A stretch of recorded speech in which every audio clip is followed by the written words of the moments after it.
Hello everyone. Welcome back again to our Japan live sharing video. Again desu ka minasan. I hope you are all doing good.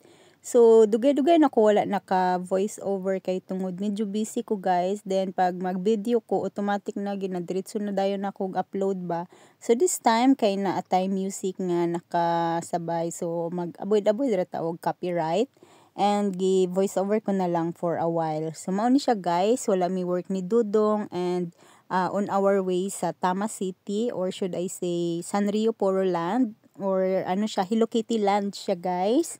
And doon ra ni siya sa amua, pero dili na ko siya pwede, ay dili na ko kaya adtuan nga ako ra isa kay tungod magsakay pa og bus, magsakay na pud og train. So maglibog mangud ko pag magsakay og train, dili ko kabalo magbiyahe ba, should I say, or in short, dili ko kabalo magbiyahe, chares. So mas gusto ko nga naa si Dudong kay na may sakyanan, then 30 minutes travel by car lang dyan ni siya guys.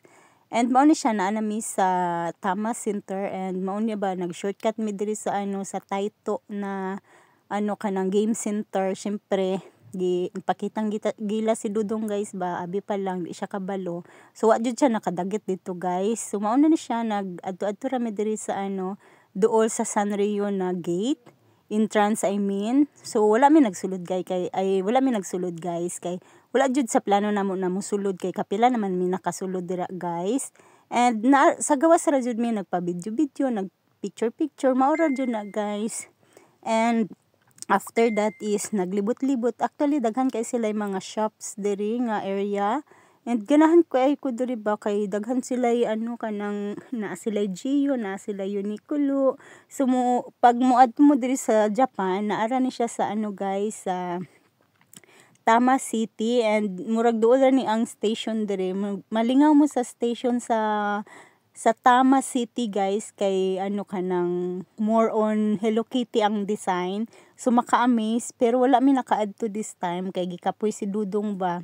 So maura to siya guys, nag-video rami dira sa gawas sa sang Sanrio, and daghan kaayo gawas sulod na mga tao ba kay syempre weekdays og daghan pud kayo mga foreigner na nagabisita dira guys.